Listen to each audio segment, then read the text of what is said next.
We're both almost 60, but sex still plays an important part in our life. As you get older, intimacy seems as important as sensuality. I'm single and have been for a while. My attitude to sex hasn't changed since I was younger. Sexual activity and enjoyment are still very important parts of my life, either alone or with a partner.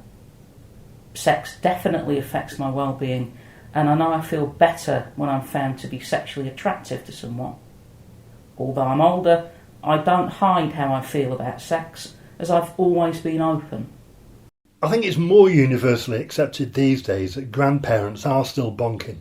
I think society still holds up youth as the pinnacle of sexiness, despite many examples of hot older people. Lots of women have problems with dryness and painful sex that's something to do with the menopause, but we don't really talk about it. It's as though it's something to be ashamed of when it isn't really. There's a lack of real help available. I have zero sexual desire. I rarely, if ever, think about sex, and so I admit I neglect to think of my husband. It fills me with guilt. How do you tell the man who loves you that you love him but have no desire or interest in sex? That while you love his company and intimacy, it's about as much as you can do at this moment. It makes me sad for both of us. Sexual intimacy has always been one of my great joys and is a huge factor in my happiness. Going without intimate touch this long is destroying my emotional well-being. I don't know any other women my age who still have this level of sex drive, which makes me feel further isolated. I used to love being a highly sexual being, but now it's just a burden.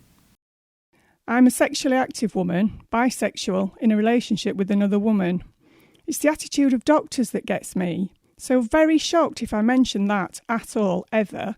For instance, I can't get thrush treatments without going through a GP because it's assumed it's diabetes, not sex, triggering it. Many older people are dismissed by their GP when they raise their concerns about sexual issues or are too embarrassed to talk about them.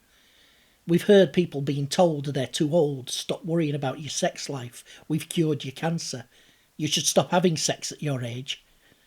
Things always change.